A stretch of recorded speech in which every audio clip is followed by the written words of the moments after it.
नमस्कार, DD news पर आप दो टूक देख रहे हैं। मैं हूं अशोक श्रीवास्तव। भारत की सबसे पुरानी पार्टी कांग्रेस पार्टी अक्सर बहस के बीच में, अक्सर जब कभी चर्चा होती है नेताओं की इतिहास की जब बात होती है, पार्टियों के इतिहास की बात होती है, तो कांग्रेस अक्सर एक कार्ड खेलती है और वो कार्ड होता है शहादत का कार्ड। कांग्रेस ये कहती है कि भाई हमारे नेताओं ने देश के लिए शहादत दी है, और कांग्रेस उसमें दो नेताओं का नाम लेती है, एक राजीव गांधी और दूसरी इंदिरा गांधी। राजीव गांधी को एलटीटी के जो आतंकवादी थे उन्होंने राजीव गांधी की हत्या की थी, और इंदिरा गांधी को खालिस्तान के जो आतंकवादी थे उन्होंने इंदिरा गांधी की हत्या की थी। लेकिन यह बड़ी दुर्भाग्य की बात है, एक तरफ कांग्रेस जहां एक तरफ तो यह शहादत जो है दोनों नेताओं की, जिस तरह से जिस हालात में दोनों नेताओं की हत्या हुई, उस हत्या को अपना पॉलिटिकल स्कोर करने का मुद्दा बनाती है, लेकिन दूसरी तरफ कांग्रेस जो राजीव गांधी के हत्यारे हैं या इंदिरा गांधी के जो हत्यारे थे उनके प्रति सहानुभूति भी दिखाती है। कांग्रेस की ये जो नीति है, जो रणनीति है, ये अक्सर हैरान करती है।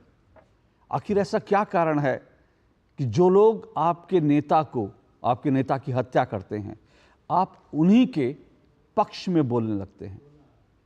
आज पूरा देश हैरान हो गया जब कांग्रेस के नेता और पंजाब के पूर्व मुख्यमंत्री चरणजीत सिंह चन्नी ने संसद के अंदर अमृतपाल सिंह का खुलेआम समर्थन किया। यह अमृतपाल सिंह कौन है?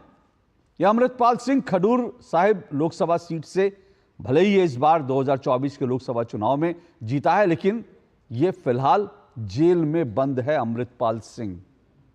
और जेल में क्यों बंद है? जेल में इसलिए बंद है क्योंकि इसके समर्थकों ने पंजाब पुलिस पर हमला किया था।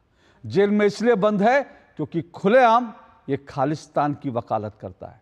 यह कहता है कि इसे भारत के टुकड़े करने हैं।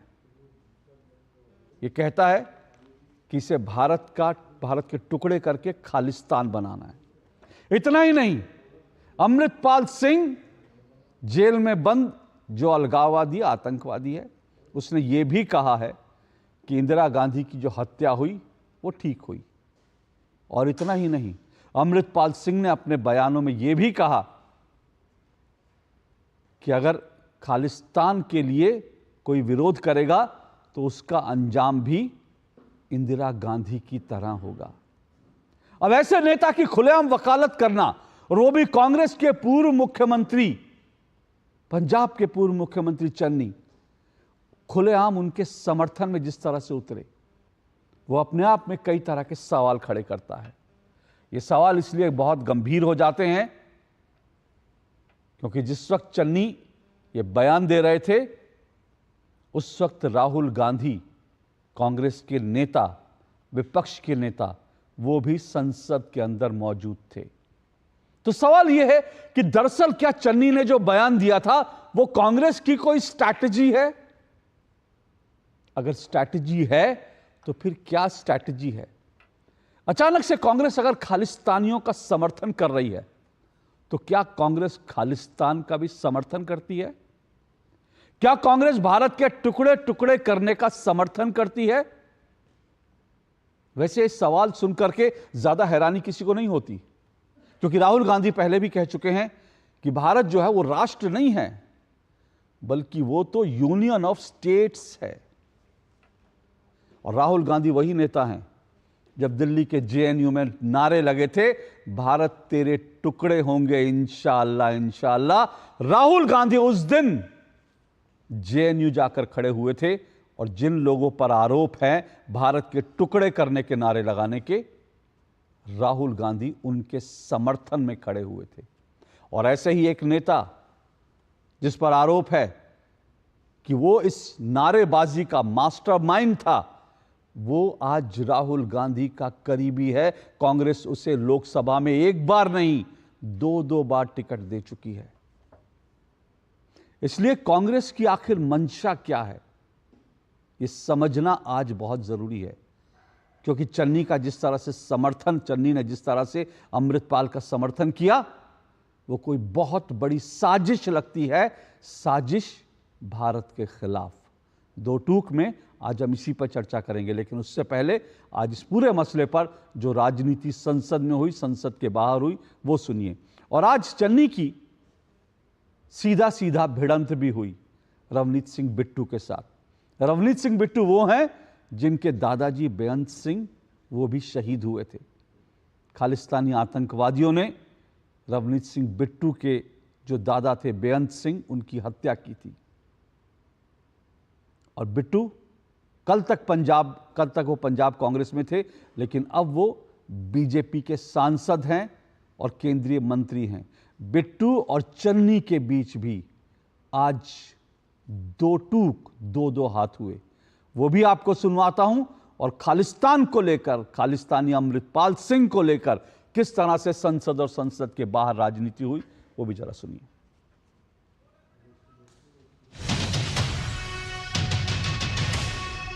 इमरजेंसी ये भी है कि 20 लाख लोगों द्वारा पंजाब में मेंबर पार्लियामेंट चुना गया और वो एनएस से लगाकर अंदर रखा हुआ है। फ्रीडम ऑफ स्पीच, उसकी कंस्टिट्यूएंसी के लोगों की बात यहां नहीं रख पा रहे, ये भी इमरजेंसी है। नहीं जी, लोकसभा के अंदर झूठ बोल रहे हैं। एनएस से उन्हीं के सहयोगी आम आदमी पार्टी की सरकार ने उन पर लगाया। जब तक तो ये चुनाव लड़ रहे थे अलायंस में कांग्रेस और आम आदमी पार्टी, तब तक तो ये कह रहे थे एनएसए ठीक लगा, एनएसए ठीक लगा, और उसके खिलाफ चुनाव लड़ रहे थे और कह रहे थे कि देशद्रोही है, इसको जेल में रखना चाहिए। और अब लोकसभा में आके जो कांग्रेस की मानसिकता रही है देश को तोड़ने की, चाहे वो जम्मू कश्मीर की बात हो चाहे पंजाब हो, पंजाब को हमेशा से कांग्रेस ने डिस्टर्ब करके रखा। पंजाब को हमेशा से कांग्रेस ने तोड़ने की कोशिश की है।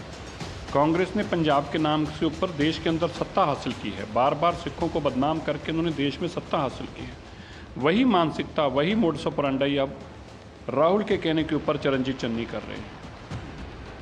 किसकी बोलने की आज़ादी को रोक रखा है? जो द्वेष को तोड़ने की बात करें, जो पंजाब को तोड़ने की बात करें, उनको उनकी बोलने की उनको आज़ादी नहीं होनी चाहिए। जो भारत के लिए नारा लगाता है, मैं भारत का बेटा हूँ, मैं भारतीय हूँ, मुझे फ़ख्र है मेरे भारत के ऊपर, मैं तिरंगे को लेकर, मेरे जीने और मरने के लिए तिरंगा है, उसको हर चीज़ बोलने की आज़ादी होनी चाहिए। लेकिन जो भारत को तोड़ने की बात करे, उसको किसी बात बोलने की आज़ादी नहीं चाहिए। चरणजीत सिंह चन्नी एक बहुत ही डेंजरस गेम खेल रहे हैं, जो कि कांग्रेस की शुरू से आदत रही है। गांधी परिवार ने इसी तरह पंजाब को आगे इतने साल तक आतंकवाद में धकेला था, और चरणजीत सिंह चन्नी उसी रास्ते पे फिर पंजाब को ले जाना चाहते हैं। पहली बात तो कोई सरकार किसी की भी स्वतंत्रता को नहीं दबा रही, और मैं बार इस बात को हाईलाइट नहीं करना चाहता, बट ये लोगों का कोई हक ही नहीं है किसी की भी स्वतंत्रता के ऊपर चर्चा करने का। ये वही लोग हैं जिन लोगों ने इमरजेंसी लागू कर सबकी आवाज़ों को दबाने का काम किया था, देश को बंदी बनाने का इन लोगों ने काम किया था।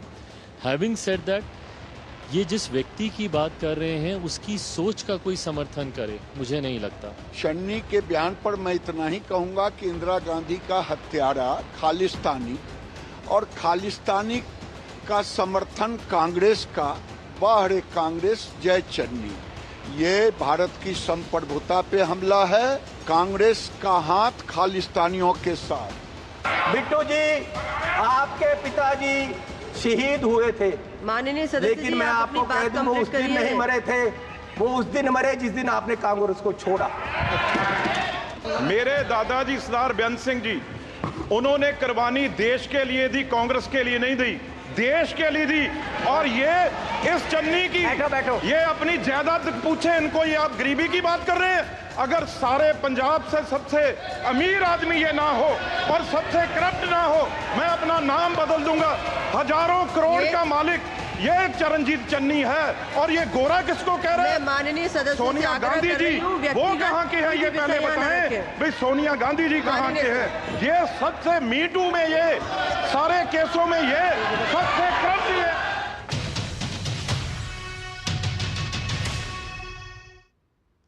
तो आज संसद के अंदर तो चन्नी को करारा जवाब मिला जो उन्होंने सवाल उठाए थे, लेकिन सवाल यह है कि उन्होंने जो खतरनाक खेल शुरू किया है, इस खेल के पीछे क्या मंशा है, इस खेल के पीछे क्या डिजाइन है कांग्रेस का, इसको समझना जानना आज देश के लिए बहुत जरूरी है। क्योंकि अगर आप देश के टुकड़े टुकड़े करने का कोई खेल खेल रहे हैं तो दो टूक में आपसे दो टूक सवाल जरूर होंगे। इसी पर आज की चर्चा होगी। मेरे साथ आज जो मेहमान जुड़ रहे हैं, आइए परिचय करवा दूं। मेरे साथ 5 मेहमान आज की डिबेट में जुड़ रहे हैं। मेरे साथ आरपी सिंह जी जुड़ चुके हैं, बीजेपी के राष्ट्रीय प्रवक्ता हैं आरपी सिंह जी।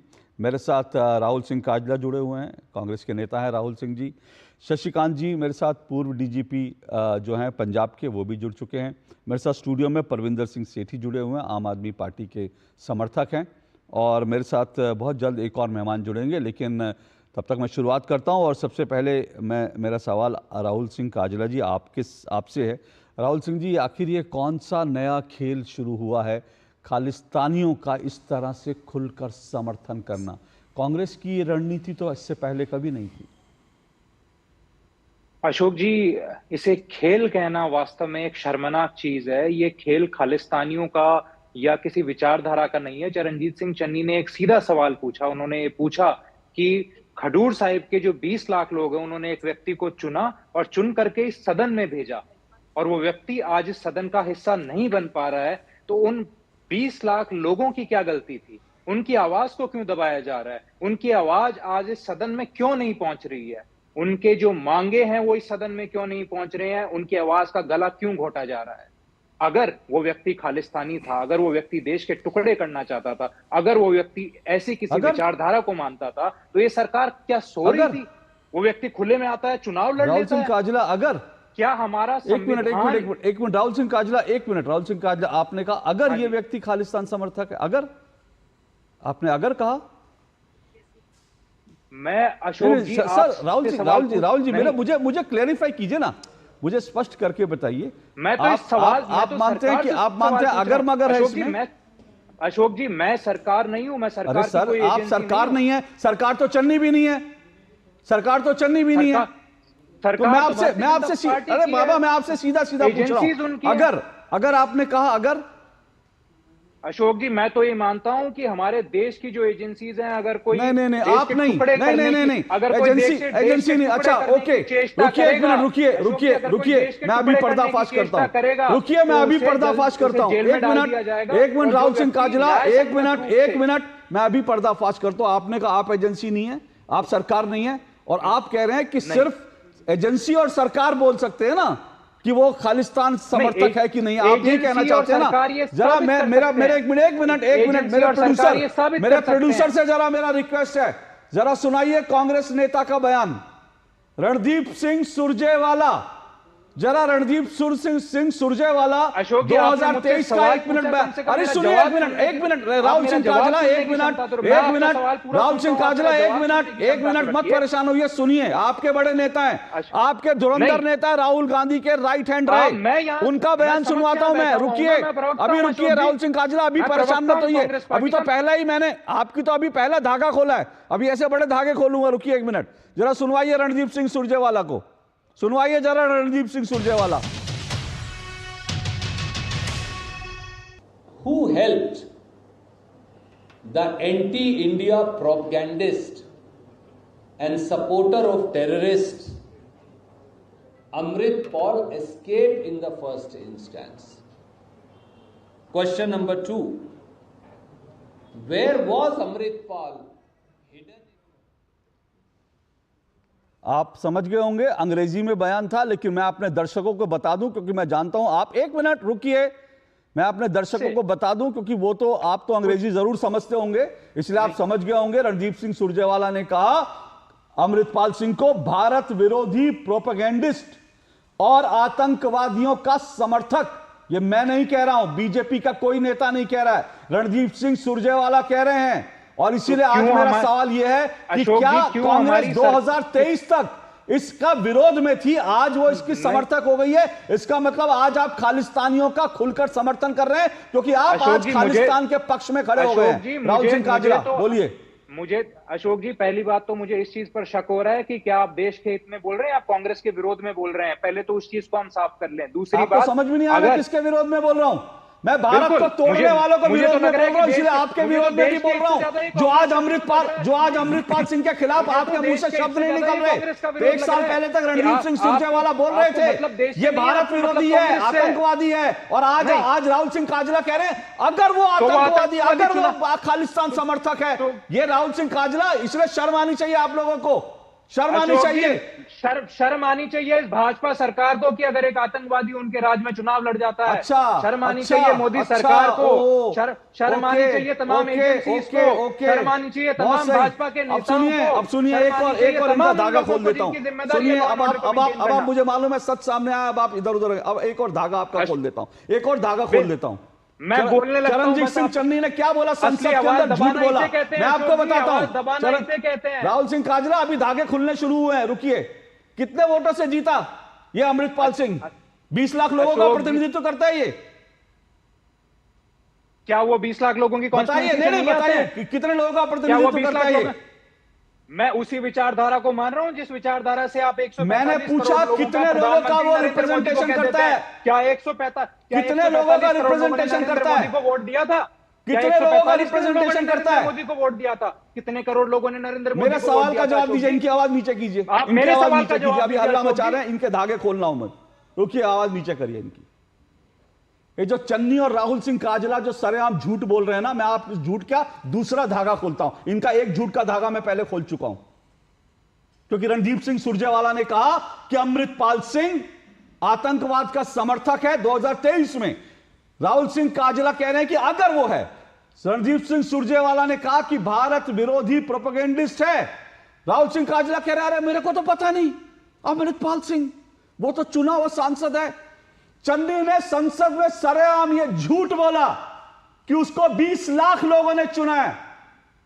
20 लाख वोटर था, उसमें से 4 लाख लोगों ने वोट दिया है। इसका मतलब क्या है? मैं कांग्रेस का जो पूरा का पूरा प्रोपेगेंडा होता है और कांग्रेस की जो थ्योरी है उसी थ्योरी पे बात कर रहा हूं।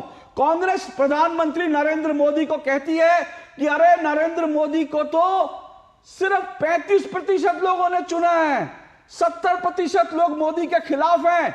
तो कांग्रेस की उसी थ्योरी के अनुसार अमृतपाल सिंह के खिलाफ उसकी कॉन्स्टिट्यूंसी में 16 लाख लोग हैं, सिर्फ 4 लाख लोगों ने सपोर्ट किया है। इसका मतलब यह है कि अमृतपाल सिंह जैसा चाहे वो 20 लाख लोग अमृतपाल सिंह की आइडियोलॉजी का समर्थन नहीं करते, सिर्फ 4 लाख लोग करते हैं। बाकी खडूर साहिब लोकसभा क्षेत्र के अंदर 16 लाख लोग खालिस्तान के विरोध में, उन्होंने अमृतपाल सिंह के विरोध में वोट डाला था।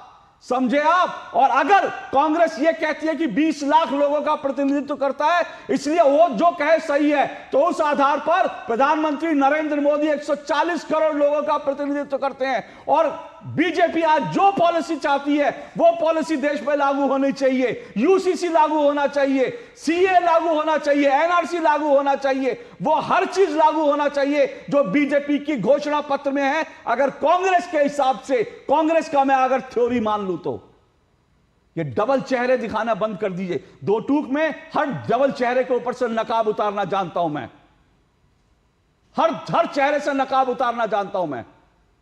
दोहरे चेहरे लेकर मेरे शो में मत बैठिए, वरना नंगे हो जाएंगे, शर्मिंदगी होगी।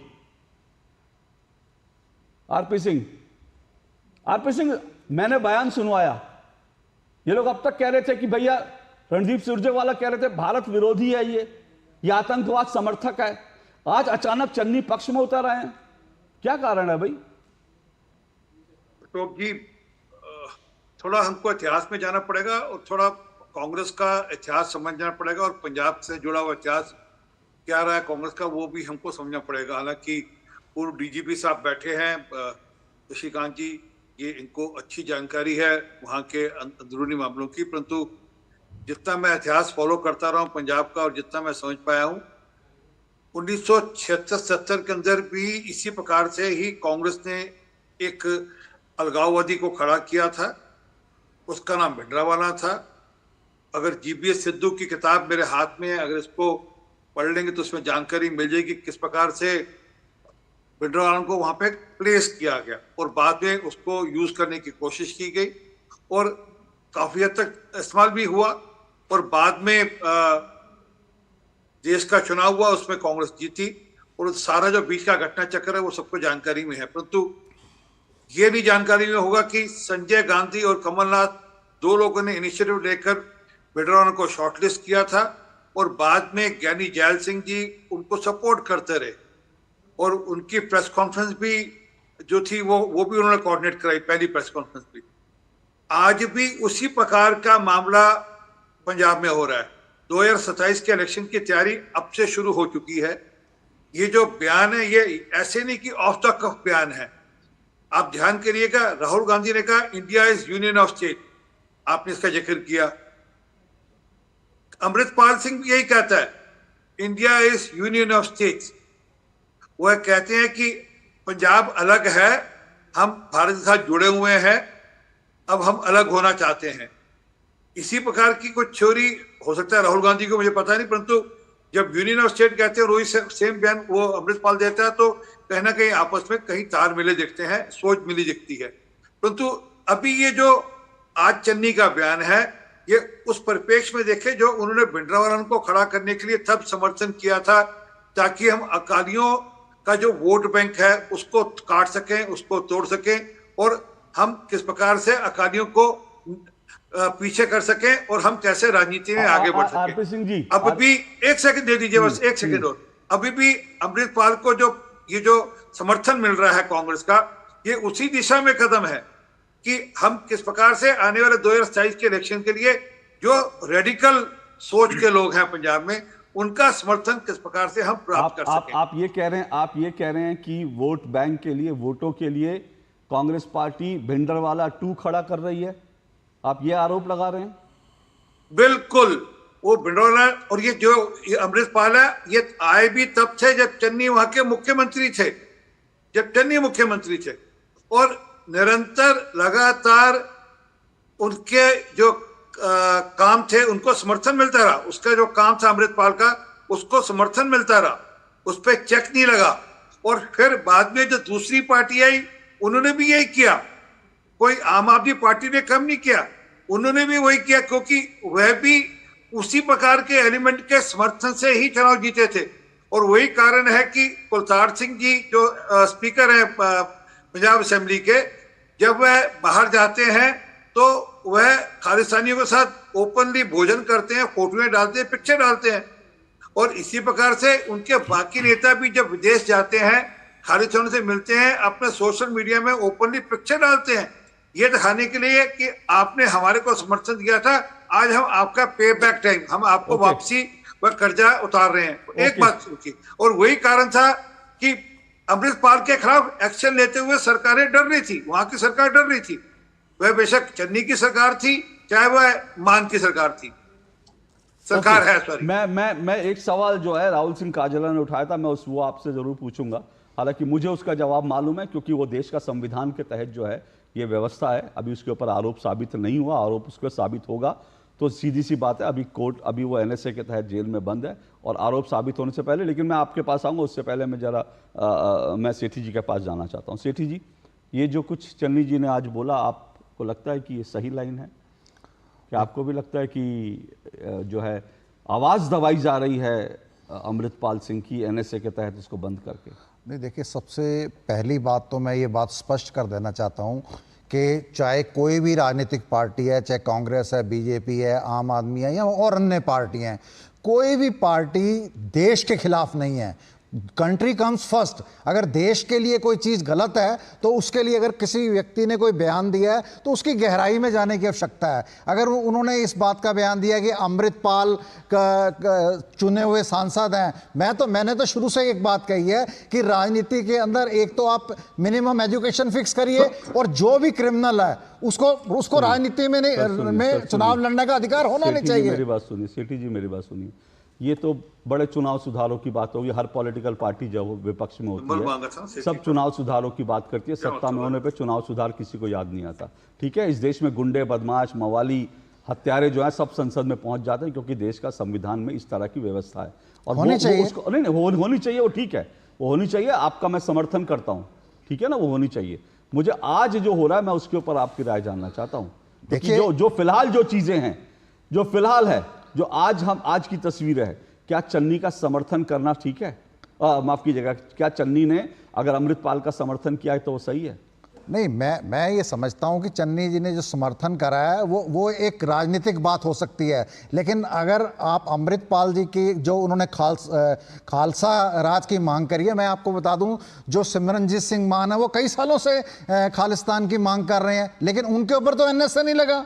अगर कोई हिंदू राष्ट्र की बात करता है उसके ऊपर तो एनएसए नहीं लगा ना, कोई ये टेररिस्ट ऑर्गेनाइजेशन है। और इंदिरा गांधी का, अगर किसी आप कह रहे हो अमृतपाल सिंह जो कह रहा है वो सही है? नहीं, मैं उसका समर्थन नहीं कर रहा। मैंने खालिस्तान की बात कर रहा, सही है। मैंने आप क्या कहना चाह रहे हैं? ऐसा नहीं कहा, मैं आप क्या कहना चाह रहे हैं? मैंने ये नहीं कहा। सेठी जी सुनिए, मेरी शो में बैठकर अगर कोई भारत को तोड़ने की बात करेगा तो मैं उसको बाहर का रास्ता दिखाना जानता हूं। नहीं, मैं आपसे कह रहा हूं, अगर आप ये कह रहे हैं कि अमृतपाल सिंह जो है वो सही है, मैंने तो नहीं अभी नहीं तो मैंने तो शुरू में बोला, तो क्या मैंने तो शुरू में क्या बोला आपने? मैंने तो शुरू में ये क्या बोला, जरा लोगों को समझाइए, मुझे तो समझ में नहीं आया। मुझे तो समझ में नहीं आया, जो जलेबी बना रहे लोगों को बताइए क्या कह रहे। एक मिनट, अमृतपाल सिंह का बयान है मेरे पास, मैं चलाना नहीं चाहता क्योंकि मैं आतंकवादियों को अपने टेलीविजन शो पे नहीं दिखाऊंगा, लेकिन अमृतपाल सिंह ने कहा कि वो भारत का टुकड़े करके अलग देश बनाना चाहता है। आप उसके समर्थन में है कि नहीं? हाँ ना? मैं बिल्कुल समर्थन में नहीं हूं। आप समर्थन में नहीं हो? आप खालिस्तान का विरोध करते हैं? बिल्कुल 100% शुरू से करता हूं। अमृतपाल सिंह और देश का कोई भी सिख इस बात का समर्थन नहीं करता। अमृतपाल सिंह की इस मांग का विरोध करते हैं कि खालिस्तान नहीं होना चाहिए? बिल्कुल विरोध करता हूं और आज से नहीं करता। और पूरे देश के सिख, पूरे देश के अंदर, और पहली मेरे को 5 सेकंड मैं तो सिर्फ ये कह रहा हूं शुक्रिया, नहीं तो मैं आपको अपने शो में नहीं रहने देता आज। नहीं, आप मेरी बात समझिए। देखिए, देश के अंदर कोई भी सिख खालिस्तान का समर्थन नहीं करता। मैं आपको स्पष्ट कर देना चाहता हूं, देश के बाहर जो लोग हैं इसका समर्थन करते हैं और उनका कोई अस्तित्व नहीं है, और यहाँ पे टेररिज्म का भी कोई अस्तित्व नहीं है। आपकी बात से मैं सहमत हूं, भारत के बाहर ये एजेंडा ज्यादा चलता है, लेकिन अमृतपाल सिंह विदेश से भारत आया, एक आईएसआई का पपेट है। ये बात जो है इसी चीज पर जांच हो रही है, क्योंकि आईएसआई ने उसको प्लांट किया है भारत में। खालिस्तान के फिर इंटेलिजेंस एजेंसियां रॉ वगैरह का रोल रहता है, बहुत बड़ा रोल रहता है। बिल्कुल रहता है, और इसीलिए तो उस पर एनएसए लगा के गिरफ्तार किया है, क्योंकि जो चीजें हैं। लेकिन आप जानते हैं संविधान की आजकल बहुत बात होती है, भारत में भी संविधान का राज है, तो संविधान के तहत जो आरोप जांच एजेंसियां सारे सबूत जुटा लें, उनके पास सारे सबूत हों, फिर भी उनको सबूतों को अदालत में प्रूव करना होता है। यह भारत के संविधान की प्रक्रिया है, और ये इसलिए जो है ये सारी प्रक्रिया अभी चल रही है। लेकिन मैं एक छोटा सा ब्रेक ले रहा हूं, ब्रेक के बाद मैं आऊंगा और उसके बाद इस डिबेट को आगे बढ़ाऊंगा। और मैं फिर कह रहा हूं कि खालिस्तान या खालिस्तानियों का समर्थन कम से कम डीडी पे नहीं होगा, मेरे शो में 2 टूक में तो नहीं होगा। इस ब्रेक के बाद MDH का किचन किंग किचन में हो तो हम सब कुछ बना सकते हैं। बैंगन का भरता, आलू गोभी, भिंडी मसाला और भी बहुत कुछ। MDH। अरे क्या हो गया, पूरा का पूरा गांव यहाँ आ गया। भैया इसी हाथ से चारा खिलाते हो, तभी तो आपके गाय भैंसों की ब्याज सबसे ज्यादा है। पगले, ये चमत्कार इस हाथ का नहीं, हाथ में जो कपिला पशु आहार है उसका है, जो पशुओं की सेहत अच्छी रखता है और ब्याज भी बढ़ाता है। कपिला देश का नंबर 1 पशु आहार। बात जब पीढ़ियों के लिए बनने वाले घर की हो तो जिम्मेदारी बड़ी हो जाती है। गैलेंट समझता है ये जिम्मेदारी। अब डबल एम रिब्स के साथ गैलेंट एडवांस TMT रीबार, निर्माण का रियल हीरो। चुटकुला समझ नहीं आया? समझ तो ये नहीं आता कि खेत धान का या खरपतवार का। तो इसमें समझना क्या है दोस्त, ले आओ धान के खरपतवारों का स्पेशलिस्ट ग्रीन लेवल। IIL के ट्रैक्टर ब्रांड का ग्रीन लेवल, धान के खरपतवारों का स्पेशलिस्ट। विकसित भारत के निर्माण में अपना योगदान देने के लिए आपका धन्यवाद। जब आपकी इनकम टैक्स रिटर्न की जानकारी में होगी ईमानदारी, फिर आपके टैक्स रिफंड में नहीं होगी कोई देरी। इसलिए ध्यान रहे, गलत TDS, झूठे खर्चे और कम आमदनी दिखाकर हाई रिस्क रिफंड्स क्लेम करने पर आपके इनकम टैक्स रिफंड क्लेम में देरी हो सकती है। इनकम टैक्स डिपार्टमेंट हर E-फाइल में हुई रिटर्न में दी हुई जानकारी की गहन जाँच करता है और गलत पाए जाने पर रिटर्न फ्लैग हो सकती है। फ्लैग होने पर CPC ITR से रिवाइज रिटर्न फाइल करने की सूचना मिलेगी। 10 दिन के भीतर 2 रिमाइंडर्स मिलने के बावजूद रिवाइज रिटर्न फाइल न करने पर रिटर्न प्रोसेसिंग में देरी हो सकती है। अपनी रिटर्न से जुड़े अपडेट्स जानने के लिए E-फाइलिंग पोर्टल पर लॉगिन करें और अपने डैशबोर्ड पर प्रोसेसिंग स्टेटस और पेंडिंग एक्शंस चेक करें। प्रत्येक आयकर दाता एक राष्ट्र निर्माता। अगर छोले मसाले, जहाँ जाए रिश्ते बनाए। जहाँ जाए रिश्ते बनाए, गोल्डी मसाले।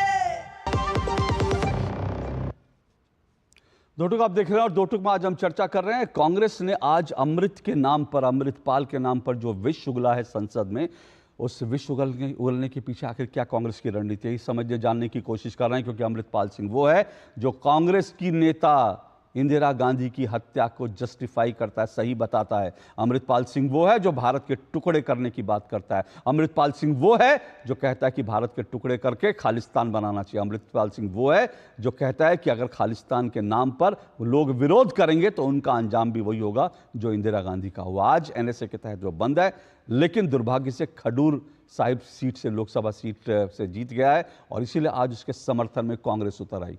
आरपी सिंह जी कह रहे हैं कि ये सीधा सीधा वोटों का खेल है। 2027 में जो है कांग्रेस चाहती है कि विधानसभा चुनाव में जो अलगाववादी हैं और जो कट्टरपंथी हैं उनका वोट लें, इसलिए कांग्रेस अमृतपाल सिंह के समर्थन में उतरी। इन्हीं सब पे चर्चा कर रहे हैं। मेरे साथ आरपी सिंह जी जुड़े हुए हैं, राहुल सिंह काजला कांग्रेस के नेता हैं, आरपी सिंह जी बीजेपी के प्रवक्ता हैं, शशिकांत जी मेरे साथ पूर्व डीजीपी जुड़े हुए हैं और मेरे साथ परविंदर सिंह सेठी स्टूडियो में जुड़े हैं, आम आदमी पार्टी के समर्थक हैं, और मेरे साथ रमनीक सिंह मान जुड़ चुके हैं, राजनीतिक विश्लेषक हैं।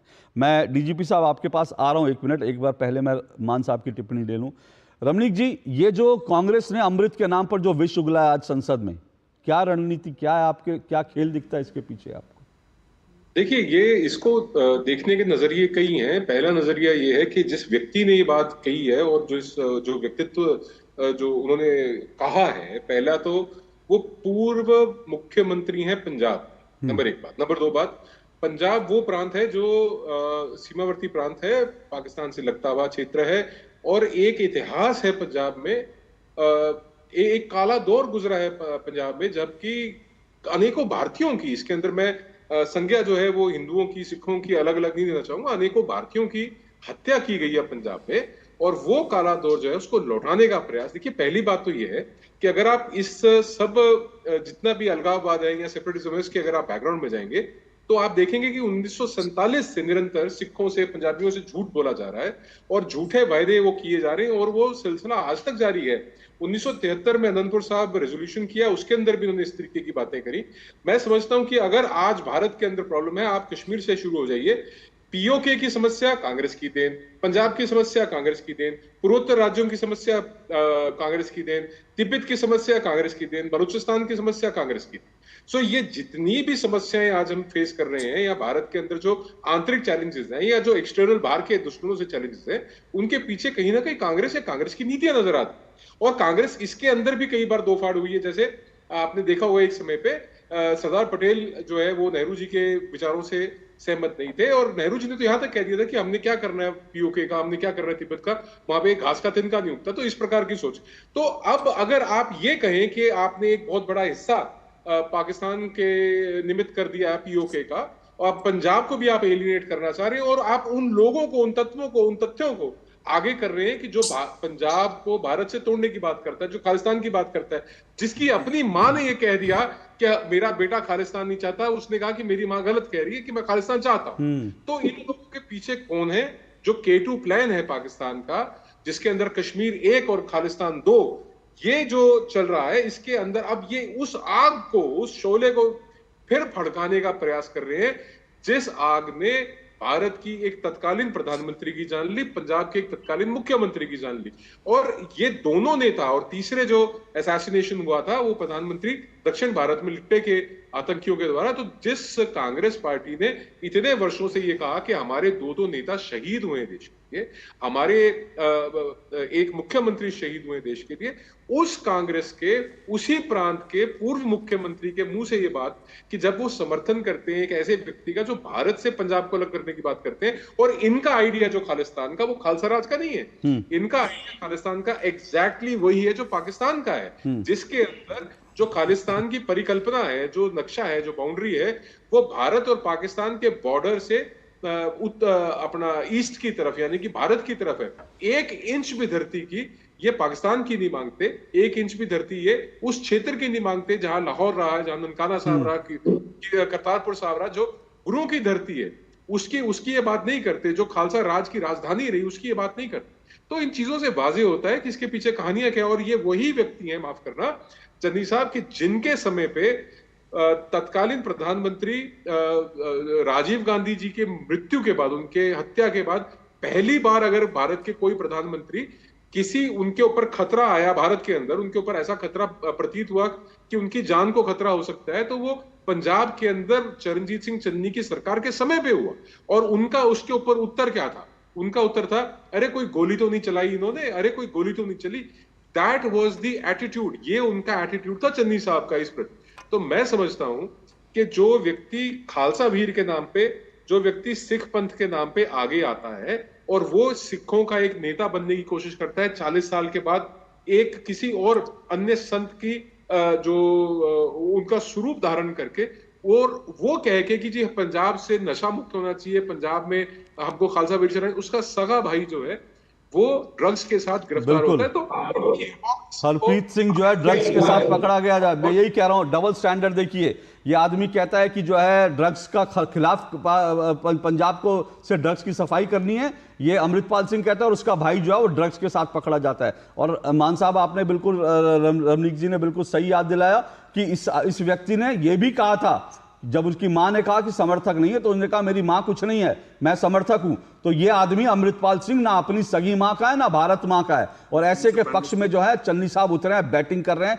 ये शर्मनाक है। लेकिन शर्म क्यों आनी चाहिए? मैं तो फिर कह रहा हूं, चन्नी साहब वही है, जब पाकिस्तान ने चुनाव के दौरान में जब आतंकी हमला किया था, तो चन्नी से कहा था कि ये जो है ये तो स्टंट है, चुनावी स्टंट है। जब पाकिस्तान के जो चुनावी, जब आतंकवादी पुंछ में आतंकवादी हमले को ये कहकर तो पाकिस्तान के बचाव में उतरे थे, उन्होंने कहा था तो चुनावी स्टंट है, पाकिस्तान का तो कोई हाथ नहीं। तो ऐसे लोगों से और क्या उम्मीद करेंगे। लेकिन शशिकांत जी, ये जो पंजाब में जो कुछ इस तरह से हो रहा है, ये आदमी चुनाव जीता तो इसका मतलब रेडिकल ताकतें वहां पर मजबूत हो रही हैं, इसका मायने। हालांकि मैं बड़ा साफ कह दूं कि ये 20 लाख से नहीं जीता है, ना 20 लाख लोगों का प्रतिनिधित्व करता है। 16 लाख लोगों ने खडूर साहिब में इसके खिलाफ वोट करा है, इसलिए मैं इसको 16 लाख लोगों का, 20 लाख लोगों का प्रतिनिधि नहीं मानता। लेकिन फिर भी ऐसे लोगों के रेडिकलाइज जो हो रहे हैं, इनकी ताकत बढ़ रही है क्या? आप बिल्कुल ठीक कर रहे हैं मिस्टर श्रीवास्तव। पंजाब में खालिस्तान नाम की कोई चीज नहीं है, ऐसी कोई डिमांड नहीं है, ऐसी कोई परछाई भी नहीं है, ऐसी कोई सोच नहीं। कुछ वेस्टेड इंटरेस्ट जरूर हैं जो कि अपने निजी लाभ के लिए they try to indulge in something कि उसका उनको कोई पॉलिटिकल लाभ हो। और पॉलिटिक्स जो है किस हद तक जा सकती है, मेरा करने का हक तो नहीं बनता है, पर आज जो पार्लियामेंट में हुआ, I think that was very sad, that was very deplorable. Openly जो हमारी संसद है उसमें इस प्रकार की बातें हो, खालिस्तान की बातें हो, जबकि ऐसी कोई बात पंजाब में नहीं है। ये एक सेक्शन है डायस्पोरा का जो विदेश में बैठा हुआ है, यूएसए में बैठा हुआ है, कुछ कनाडा में है, कुछ यूके में है, जो किस प्रकार की बातें करते हैं। अब हम आए इस व्यक्ति पे, अमृतपाल। आपको एक चीज पता होगी कि आईएसआई के मेन जो आउट स्टेशन हैं, हब्स, एक है काठमांडू में और दूसरा है आपका दुबई में। जो भी चीजें होती हैं इन दो जगहों से ही ऑपरेट होती है। ये जो है वहां दुबई में था, बात हो रही थी, आई थिंक जब कोर्ट में जाएगा तो इंटेलिजेंस एजेंसीज जो हैं वो इस बात को कोर्ट में सामने लाएंगी, प्रूफ्स के साथ कि उनके साथ टच में था कि नहीं था। पर साफ बात है कि मैंने देखा है कि जो ऐसे लोग वहां से बाहर से आते हैं, चाहे वो यूएस से, कनाडा से, जो अपने आप को कहते हैं कि विदेश से वापस आ रहे हैं, बहुत हद तक वो इंडोक्ट्रिनेट हुए होते हैं, इसमें कोई शक की बात नहीं है। और अमृतपाल चल रहा था, हमारा देखिए सुप्रीम कोर्ट और हमारा लॉ जो है बड़ा लिबरल है। 95 का सुप्रीम कोर्ट का जजमेंट, अगर कोई एक दो व्यक्ति खालिस्तान के नारे लगाते हैं, डोंट बॉदर, उनकी कोई स्टैंडिंग नहीं। पर जब वो हथियार उठाने की कोशिश करते हैं, इतना बड़ा इनका जो हुजूम था जिसने ऑटोमेटिक सेमी ऑटोमेटिक वेपन्स के लेकर के अजनाला पुलिस स्टेशन पे हमला करने की कोशिश की, that showed their plans. It is more than obvious. Thank you. लेकिन शशिकांत जी, एक चीज और मैं जानना चाहता हूं कि क्या आपको लगता है कि इसमें जांच एजेंसियों की तरफ से कुछ देरी हुई, क्योंकि ये व्यक्ति जो है कानून का फायदा उठाकर, भारत के संविधान का फायदा उठाकर संसद तक पहुंच गया, और अगर इसके खिलाफ पहले से ही जो है, अगर इसको जो है फास्ट ट्रैक कोर्ट में या किसी तरह से इसको कन्विक्ट किया जा चुका होता, तो शायद ये संसद में, हालांकि अभी भी बता दूं, ये अभी भी विकल्प खुला हुआ है, अभी भी कन्विक्ट होगा तो इसकी संसद सदस्यता जो है जाएगी, ये भी तय है। तो ऐसा नहीं है कि ये जो है चुनाव जीत गया तो जो है ये खुदा बन गया और इस देश में जो है खालिस्तान की जिंदाबाद के नारे लगाने लगेंगे इसका नाम लेकर लोग, वो तो इजाजत कभी मिलेगी नहीं। लेकिन जो लीगल प्रोसीडिंग्स शुरू हुई they were too late and too late. ये पहले होना चाहिए था और इसको पूरा पुख्ता सबूतों के साथ में they should have taken up and taken with the law of court. Okay, RP Singh ji, तो यही सवाल उठता है, अगर पहले ही से भी ये सब चीजें टाइमली हो गई होती तो आज ये दिन नहीं देखना पड़ता कि आज संसद के अंदर एक खालिस्तानी आतंकवादी के समर्थन में जो है कांग्रेस के नेता खुलकर उतरते। इस देश के लीगल प्रोसेस को शशिकांत जी अच्छा समझते हैं और आप भी समझते हैं और मेरे बाकी पहले से समझते होंगे कि लीगल प्रोसेस कैसा है। कसाब को फांसी तक ले जाने के लिए कितने साल लगे, कितना समय लगा और कितने पापड़ बेलने पड़े। आधी रात को भी कोर्ट खुलते हैं और उनके लिए खुलते हैं जो कि इस प्रकार की सोच रखते हैं, देश को बांटने की सोच रखते हैं। परंतु सुनिश्चित भारत सरकार ने एक्शन लिया, भारत सरकार ने इनको अरेस्ट किया और बाद में इनको डिब्रूगढ़ जेल भेजा। पर जो मूल बात है अशोक जी, वो अमृतपाल जेल में है, उसके ऊपर मुकदमा चलेगा, वो अंतर्गतवा कोर्ट उस पर फैसला करेगा। परंतु जो मूल बात है कि आज जो चन्नी ने सपोर्ट किया वो मूल बात है। क्यों सपोर्ट किया वह मूल बात है। वो क्या टारगेट कर सपोर्ट करें ये मूल बात है। और पंजाब और देश वो सारा कुछ भुगत चुका है, ये मूल बात है। और ये जो बार बार इंदिरा गांधी को शहीद बताते हैं, वो शहीद नहीं हुई, वह अपने ही बुने हुए जाल का शिकार हुई। अगर उन्होंने भिंडरावाला को खड़ा नहीं किया होता और भिंडरावाला बाद में एक इस प्रकार की शक्ति नहीं बन गया था जिसके खिलाफ उनको एक्शन लेना पड़ा और बाद में उसके कारण से, जो कि इतिहास में कभी नहीं हुआ कि किसी मंदिर पर तोप के गोलों से हमला किया जाता, वहां पर फोर्सेस भेजी जाती, हालांकि उसके ऑप्शंस थे। हरि मंदिर पर तोप के गोलों से, अकाल तख्त पर तोप के गोले चलाए गए, ये ठीक नहीं था, उसके चलते वो नुकसान हुआ।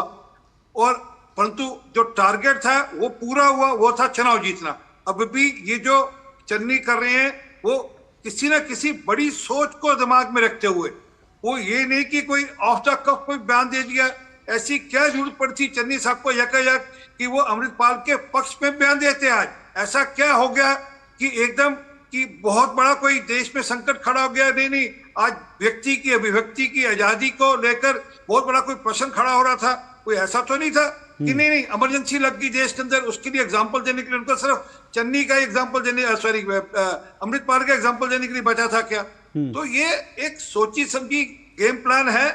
पंजाब को उस दिशा में ले जाने की कोशिश की जा रही है। यहाँ पर दिक्कत वापस से खड़ी हो सकती है। और मैं माफी चाहता हूँ, एक चीज और जोड़ रहा हूँ। पंजाब आज दो चीजों से ग्रस्त है, वह है नशा और वहां पर भयंकर रूप से कन्वर्जन हो रहा है। और उसके साथ ये जो रेडिकल सोच के लोगों को आगे प्रोत्साहन मिल रहा है, वह बेशक मैंने जैसे शुरू में कहा, वह आम आदमी पार्टी हो, बेशक वो कांग्रेस हो, इनकी पूरी जो सोच है वो ये है कि हमने किस प्रकार से वोट बैंक की राजनीति करनी है।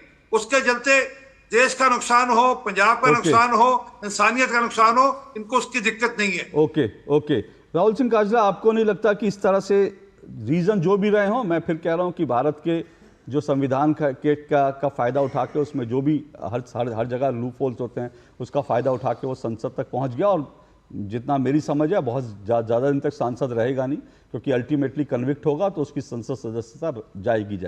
लेकिन सवाल है कि इस तरह की चीज़ों का समर्थन करके आपको नहीं लगता है कि डेंजरस खेल है पंजाब को एक बार फिर से जो है उसी 80 के दशक वाले दौर में वापस ले जाने की? अशोक जी, जिस प्रकार आपने भाजपा के प्रवक्ता को सुना, मैं उम्मीद करता हूं कि आप एक मिनट बस मेरी मैं बिल्कुल आपको एक नहीं राहुल सिंह जी, एक नहीं 2 मिनट बोलने दूंगा। लेकिन मैं पहले ही कह चुका हूं, मेरे शो के अंदर किसी खालिस्तान का, किसी खालिस्तानी का समर्थन कोई करने की जरूरत ना करे। जी बेहद देश को तोड़ने की कोई बात ना करे।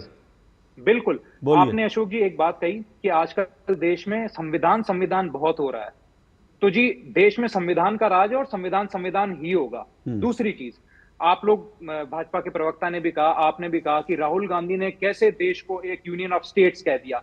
तो लीजिए जी साहब, ये है हमारे संविधान की जो मिनिस्ट्री ऑफ एक्सटर्नल अफेयर्स के ऊपर जो रिटन डॉक्यूमेंट है, उसका संविधान के आर्टिकल 1 का पार्ट 1 ये कहता है, India that is Bharat shall be a union of states. ठीक है, तो भारत का संविधान ही कह रहा है, वही बात राहुल गांधी जी ने कही थी। अगर आपको उनकी बात से आफत है तो शायद संविधान से ही आप लोगों को आफत है। तीसरी बात, आप आकर के बात कर रहे हैं एक व्यक्ति विशेष की, आप आकर के बात कर रहे हैं कांग्रेस के विरोध में। अजी उन लोगों की बात करिए ना जिनकी बात चरणजीत सिंह चन्नी ने आज संसद में रखी है।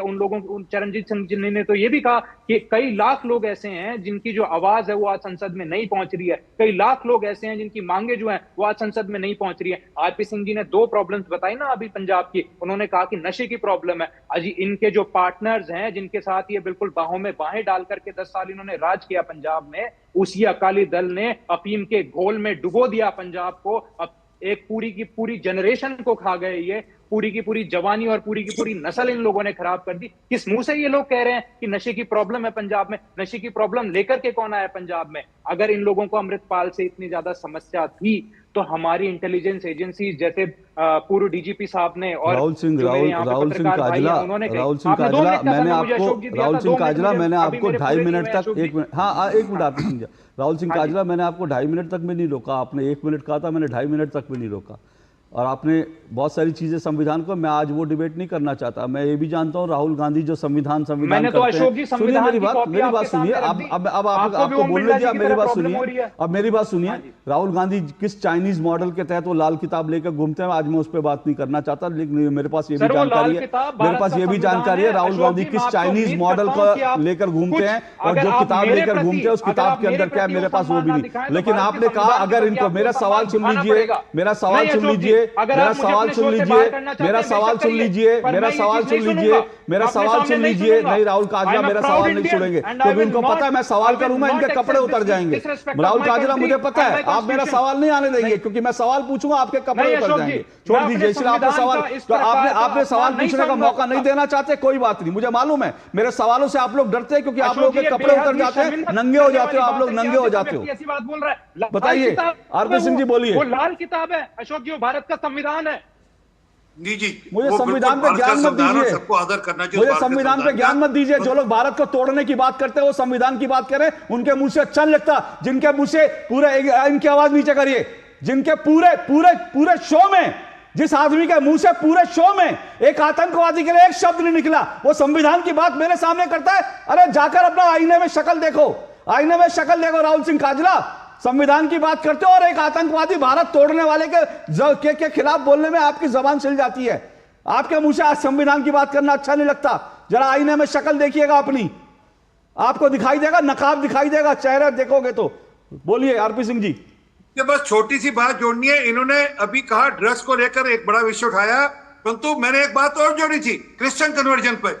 उसके बारे में रमनीक सिंह जी आपको जानकारी दे देंगे पूरी कि क्रिश्चियन कन्वर्जन पे कौन लोग उसको शह दे रहे हैं और कौन लोग उसको करा रहे हैं। परंतु दिक्कत यह है कि जो मैं मूल बात वापस कह रहा हूं, ये सोची समझी चाल है, राहुल गांधी और कांग्रेस पार्टी का प्लान है कि हमको पंजाब को वापस से जीतना है और जीतने के लिए हमको जो इस प्रकार की सोच रखते हैं उनका समर्थन लेना है। और इसके चलते हुए शायद होता है विदेश से भी कोई कनेक्शन हो, बड़ी बात नहीं, ये आने वाले दिन में एक्सपोज होगा मामला।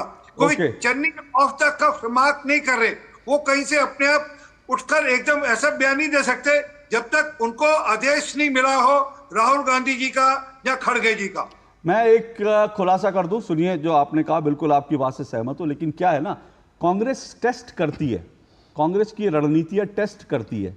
अब पूरे दिन कांग्रेस शांत बैठी रही, राहुल गांधी के सामने यह बयान हुआ, कांग्रेस शांत बैठी रही पूरे दिन, क्योंकि कांग्रेस टेस्ट कर रही थी कि भारत को तोड़ने की जो मंशा है वो किस हद तक कामयाब होगी। लेकिन जब देखा कि इसका विरोध हो रहा है, तो अभी थोड़ी देर पहले जयराम रमेश ने जो है ट्वीट करा है, और जयराम रमेश ने कहा है कि चरणजीत सिंह चन्नी ने जो अमृतपाल सिंह को लेकर जो बयान दिया वो उनका अपना है, कांग्रेस का इससे कुछ लेना देना नहीं है।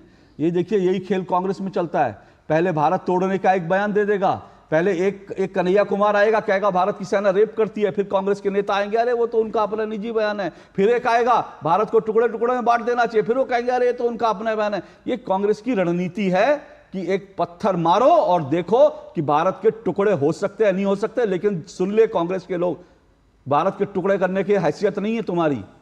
भारत के टुकड़े 1947 में तुमने कर दिए, अब तुम्हारी हैसियत नहीं है कि भारत के टुकड़े टुकड़े कर सको, ये हैसियत नहीं है ये कि भारत को काट सको। छोटा सा ब्रेक ले रहा हूं, ब्रेक के बाद आता हूं मान साहब। बढ़िया है, प्राकृतिक हल्दी, मिर्ची, धनिया। नहीं, मिर्ची, धनिया, हल्दी, MDH। मसाले सच MDH। फूल वाला, केटरिंग वाला, बैंड वाला, ये लो भाई। बैंड बजेगी पापा, अगर गड़बड़ हुई तो गए पैसे। अरे नहीं रे, बैंक संभाल लेगा। कैसे? मैंने पॉजिटिव पे सिस्टम पे रजिस्टर किया है। बैंक को चेक्स और बेनिफिशियरीज की जानकारी दे दी है।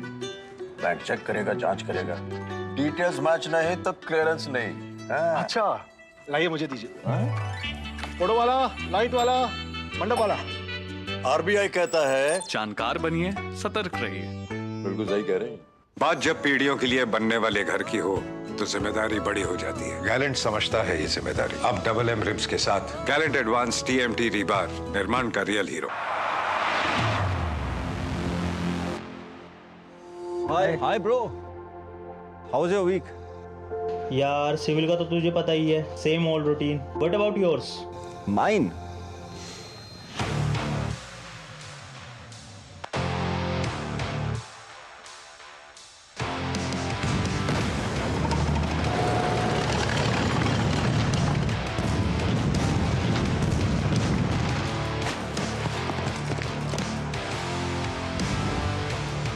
Mine was as exciting as ever. Join the Indian Army. Goldiee छोले मसाले, जहाँ जाए रिश्ते बनाए। जहाँ जाए रिश्ते बनाए, गोल्डी मसाले। चलिए, दो टूक आप देख रहे हैं। मैं एक मिनट आ रहा हूँ, रमनीक जी आपके पास आ रहा हूँ जल्दी से। सेठी जी अल्टीमेटली क्या इस तरह की चीज़ों में पॉलिटिकल पार्टियों को एक हार्ड स्टैंड नहीं लेना चाहिए? सब पॉलिटिकल पार्टियों की राजनीतिक लाइन अलग हो सकती है, लेकिन ऐसे लोगों के सपोर्ट में तो कम से कम सबको मिल करके बोलना चाहिए। देश के लिए बेहतर तो यही होगा। बिल्कुल, मैं सबसे बड़ी बात ये कहना चाहता हूँ कि पंजाब, हम लोगों की चिंता ये है कि पंजाब ने शुरू से संताप सहा है। चाहे टेररिज्म की बात हो, चाहे बॉर्डर स्टेट है, चाहे ड्रग्स की बात हो, चाहे कन्वर्जन की। आरपी सिंह जी ने कहा कन्वर्जन एक बड़ा मुद्दा है, कन्वर्जन के ऊपर हम सीरियस नहीं है। पलायन एक बड़ा मुद्दा है, और पलायन के पीछे के आप रूट कॉज देखेंगे। जब इन्होंने टेररिज्म खत्म करने के नाम पे वहां के यूथ को खत्म कर दिया, उसके अंदर जो लोग वहां का यूथ पूरी तरह से खत्म कर दिया गया पंजाब का। ये पंजाब का संताप है। लोगों ने अपने बच्चों की जानें बचाने के लिए अपनी जमीनें बेच के उन्हें बाहर बेचना शुरू कर दिया। खत्म किया सर देश जब किसने खत्म किया? नाम लीजिए ना सर। अरे कांग्रेस पार्टी का जब राज था, जब बेन सिंह का राज था, इसीलिए उसका। और दूसरी बात मैं कहता हूं, इंदिरा गांधी को किसी टेररिस्ट ऑर्गेनाइजेशन ने उसका मर्डर नहीं करा, उसके पीछे कोई टेररिस्ट ऑर्गेनाइजेशन नहीं थी। और अब सर सुनिए, मुझे अब इन चीजों में मैं नहीं डिबेट में जाना चाहता, नहीं तो फिर मुझे जो है ना, मुझे लक्ष्मण रेखा का उल्लंघन कोई करेगा और उसके बाद फिर मैं सहन नहीं कर पाऊंगा। लक्ष्मण रेखा का उल्लंघन नहीं करे, किसने मारा था क्या नहीं मारा था वो नहीं, लेकिन आपने एक खुलासा तो कर दिया कि पंजाब के युवाओं को कांग्रेस ने मारा। आम आदमी पार्टी के समर्थक हैं आप, ये बात आप जो है मुझे लगता है दिल्ली में भी पहुंचा देंगे। तो रमनीक जी बोलिए। पंजाब का समर्थक हूं, मैं देश का समर्थक हूं। ठीक है, जो पंजाब के फायदे की बात है मैं वो करूंगा, जो देश के फायदे की बात है मैं वो आप करूंगा। रमनीक जी अशोक जी, देखिए ऐसा है कि पहली बात तो ये है कि ये देखिए कि पंजाब में इनका आपस में कांग्रेस के साथ कंटेस्ट है, पर पंजाब के बाहर इंडिया अलायंस का हिस्सा है। हरियाणा में मिलकर चुनाव लड़ा, दिल्ली में मिलकर चुनाव लड़ा। देखिए, हिपोक्रेसीज की ना कोई सीमा होती है, और देश की जनता को आप मूर्ख मत समझिए। देश की जनता सब देख रही है, सब समझ रही है। और पंजाब की अगर बात करो, केवल जैसे आपने कहा कि आप पंजाब के हिमायती हैं, तो मैं आपका ध्यान आकर्षित करना चाहता हूं। आप ही के पंजाब विधानसभा के असेंबली के स्पीकर जो हैं, उनका नाम है कुलतार सिंह संधवा। कुलतार सिंह संधवा साहब जब कनाडा जाते हैं तो नॉन खालिस्तानी, जो लोग खालिस्तान के फेवर में बात करते हैं, भारत को तोड़ने की बात करते हैं, पंजाब को भारत से अलग करने की, आपने कहा ना पंजाब से प्रेम है, तो पंजाब को भारत से अलग करने वाले लोगों के साथ आप जो है जाते हैं, उनके साथ आप उनकी हॉस्पिटलिटी एंजॉय करते हैं, उनसे आप फंड लेते हैं, चंदा लेते हैं, पैसा लेते हैं। दूसरी बात, आप ही की पार्टी के सुप्रीमो जो अब तिहाड़ जेल में है, उन्होंने पंजाब में जब आए वो पिछले चुनाव 2017 के चुनाव में, तो नॉन खालिस्तानी, और वो खालिस्तानी ऐसे वैसे नहीं कि सिर्फ झंडा उठा के बोलने वाले, बबर खालसा के जो अध्यक्ष थे उनके घर पे आके वो रुके। और आपको वो फर्दर बताता हूं, आपकी पार्टी के ऊपर गुरपतवंत सिंह पन्नू तक ने आरोप लगाया कि हमने उनको कई 100 करोड़ रुपए की फंडिंग दी है कि आप सत्ता में आएंगे तो आप फला फला व्यक्ति को जेल से बाहर निकालेंगे, ये आपकी जिम्मेवारी रहेगी। तो क्विड प्रो को खालिस्तानियों के साथ आपका क्या है वो जग जाएगा। अगली बात आ जाते हैं अब कांग्रेस के ऊपर। कांग्रेस में इन्होंने बात कही कि साहब हम लोग जो है वो हम देश से मोहब्बत करते हैं, देश के बारे में सुनेंगे नहीं। तो पीएफआई जो एक बैंड टेररिस्ट ऑर्गेनाइजेशन है, उसका फ्रंटल जो स्टूडेंट विंग है एसडीपीआई के साथ कांग्रेस पार्टी के क्या संबंध है कर्नाटका में, वो कांग्रेस के नेताओं ने, कांग्रेस के मंत्री ने खुद बोला है कि जी हमने एसडीपीआई से समर्थन लेकर सरकार बनाई है। ठीक है सर, वो तो अगर पंजाब के बाहर मैं जाऊंगा तो लंबी फेरिस्त मुझे भी गिनानी पड़ेगी। शुरू में नहीं, बिल्कुल सही कह रहे हैं आप, वो शुरू में भी गिनानी पड़ेगी। जिन्होंने भारत तेरे टुकड़े होंगे का नारे लगाए थे उनके समर्थन में पहुंच गए थे। शशिकांत जी, बहुत संक्षेप में आपसे आखिरी बात जानना चाहूंगा, ये लॉ एंड ऑर्डर की प्रॉब्लम है पंजाब में इस वक्त जो हो रहा है, या आपको लगता है कुछ और चीजें हैं? सोशल प्रॉब्लम है और इसमें भी कोई शक नहीं है कि जो हमारा कुछ डायस्पोरा ऐसे सेक्शन भेजे हैं, लगातार दे आर सेंडिंग मनी। जो स्लीपर सेल्स है उनको एड मिल रही है, उनको पूरा सपोर्ट मिल रहा है वन वे और the other. Thank you. Sleeper cells को सपोर्ट मिलता है और इसी तरह का स्लीपर सेल की तरह जो चन्नी साहब भी एक तरह से स्लीपर सेल की तरह बनकर आज काम कर रहे थे संसद में, जिस तरह से उन्होंने खालिस्तानियों का सपोर्ट किया वो मुझे लगता है स्लीपर सेल का ही काम कर रहे थे। लेकिन शर्मनाक है ये, उम्मीद है कि इस तरह की चीज़ें दोहराई नहीं जाएंगी। और जैसा मैंने कहा कि पंजाब जो है, पंजाब को भारत से काटने की जो लोग भी मन में इच्छा रखते हैं, जिनके भी सपने होंगे, वो जूतों तले कुचल दिए जाएंगे। इस बात को याद रखिए आप। आज के लिए इतना ही। सभी मेहमानों का शुक्रिया। नमस्कार।